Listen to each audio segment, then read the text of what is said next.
Hi, I'm Brad Knowles, producer of Friday Night Flies, hosted by Scott LeBoldus and Scotty Holmes. Enjoy the show.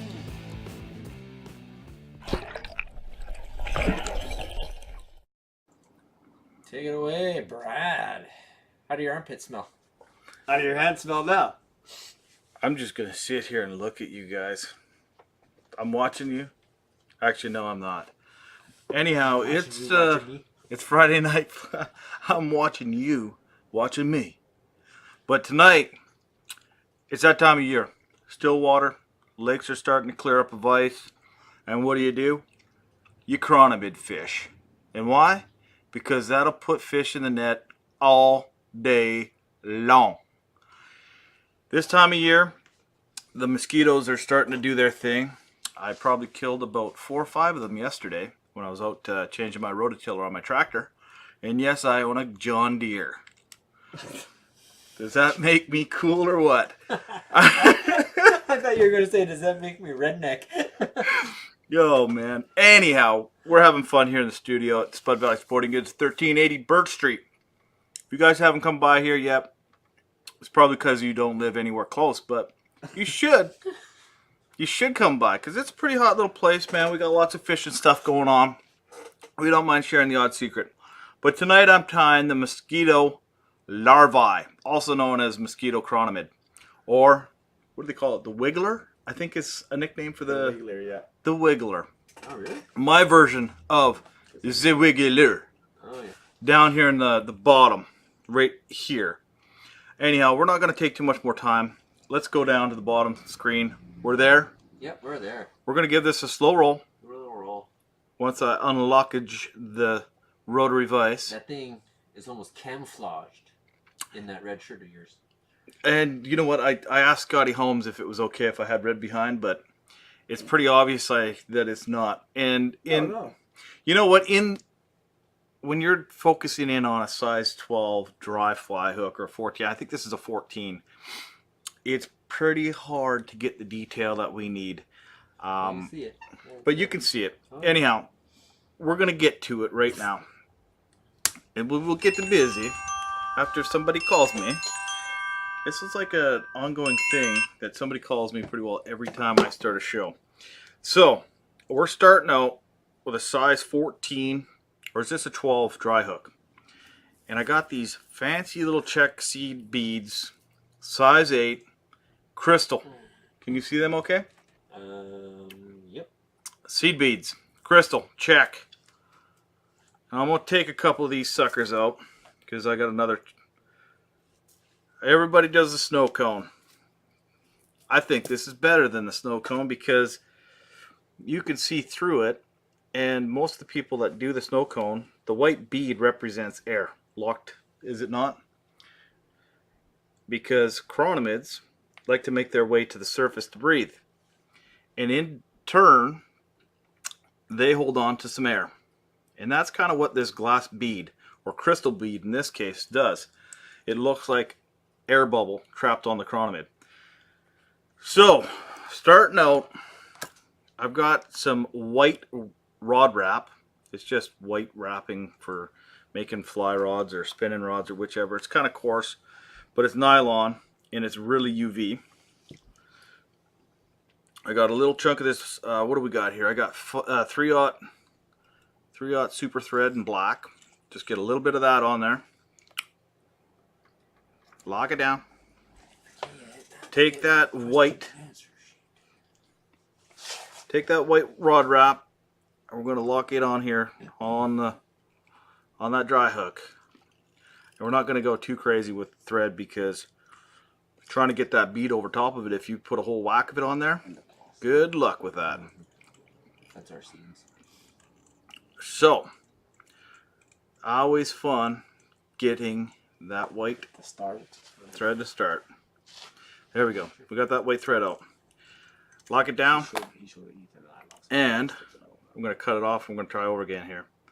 I'll show you why. So now, you take that bead and you push it over all that stuff, over the head. You take that little chunk of that white rod wrap, you cut it fairly short, probably about, here in Canada we do things in millimeters. That's probably about 4 millimeters long. And Do you do things? When you talk, do you think in millimeters though, Brad? I don't. I still think in inches. You know what I do? I hate to admit it, but I do everything in inches too. So, But it's because we're old. I don't know how you would measure something this small in inches. That's when I start to swap over. 1/8 of an inch. Yeah, okay, I'll give you that. 16th. A 16th? I'll give you a 16th. Okay. Okay, so Yeah. all my American friends here, 16th of an inch. And then we're going back to the black. And how many millimeters did you say? 4 millimeters? 4 millimeters. So see if that conversion works for you. We're going to put a little bit of black. This is 3/0 super thread. Lop that off. We'll work our way back up.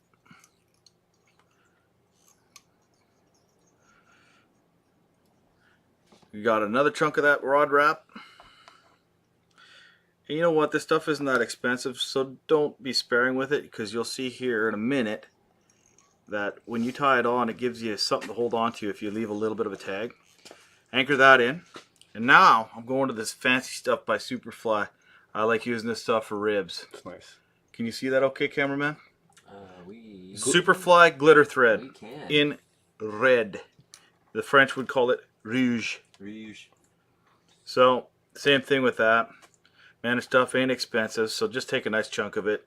Give you something to hold on to. We're going to lay that up on top. The rouge. Or roja. Roja, what language is that? It's Spanish. Spanish. Man, there you go. You guys aren't just learning how to tie flies. You're learning new languages.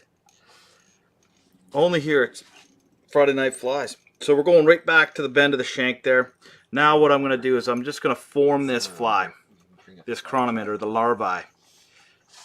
And I mean, you can get pretty creative and how much to do and whatever, but they're not overly thick, but they do have a little bit of a contour where they're thin on the back and they're heavier to the front.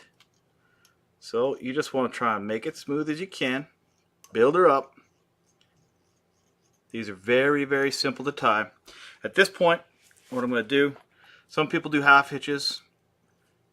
I like to do a little quick whip finish just to lock that line off. And I'm going to swing my bobbin holder around. I'm going to throw it up on there. And now we're going to get busy with this rib. We're going to work our way back up. And with this rotary vise, it makes it real darn easy. They should call you Mr. Rotary.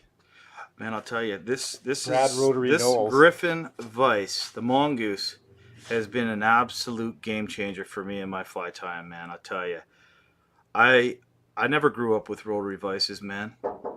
I mean, back in the day, bud, I grew up fly tying with like a vice grip and a chunk of wood, similar to what Captain Quinn does over on his channel. I don't know if you're still tying. And I mean, for you that believe that, there's no truth in that. But I had an old Regal, and I mean, these rotary vices, they definitely give the fly tire a little bit of an upper hand. So what I'm doing here is I'm just building it up a little bit behind that bead. Keep the down pressure. Now you're gonna bring your bobbin back up, and you're just gonna roll in behind it. Keep it nice and tight to that with your left hand. Well, the camera's in the way and everything's in the way. I'm gonna go around a second time, and then I'm gonna swap hands once. There we go. Now we're gonna swap hands. Cut that little rib off nice and short. We're gonna whip finish this sucker. And there you have it. A very deadly early season chronomid that's gonna knock their boots off. If they were put- wearing boots. And put smiles on your face and have everybody else on the lake wondering what the heck is that boy using. Cut that off nice and short. Now we go back to the back end here. We're going to cut that rod wrap off at 1/16 of an inch. Actually, we're going to go a little bit longer. We'll go 1/8 of an inch. Cut her off, and we're going to pluck that out with this fine little piece of Velcro that I use on a lot of flies.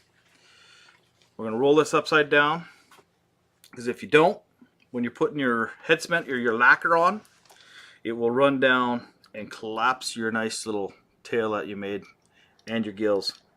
So don't fall for that mistake. Always flip your chronomids upside down. Did you see the transformation there, cameraman? Bingo. Slick. So, while I'm sucking on the fumes of this lacquer head cement, we're gonna let this fly dry. It's upside down. How's it look? Okay. Good. Oh, yeah, man. Okay, that is the Mosquito Larvae fly, also known as the wiggler. We can go back up top. I got another quick one for you guys. I'll give you a little taste tester. This here is my version of the Bloodworm. Hopefully you guys can see it. They're pretty tiny and my fingers are big. It just gives you an idea how big they are. They're tiny. Anyhow, I'll give it right back. We're going to wrap this up. Let's go up top. How big your fingers I got are. big fingers, and yeah, exactly. That's a size, what is it, 12 or 14. You can tie them all the way down to a size 16. Or as big as a size 10. I wouldn't go any bigger than a size 10 or they start standing out like a sore thumb. Anyhow, are we up at the top screen? Oh, yeah, bud. Alright guys, thanks again ladies and gentlemen for tuning in to Friday Night Flies. If you guys want the full detailed recipe, you look down there at FridayNightFlies.com. Check it out. And always check us out on Facebook, Facebook.com/Friday Night Flies. Pretty tricky. Anyhow, I'm signing out. I got another quick one for you.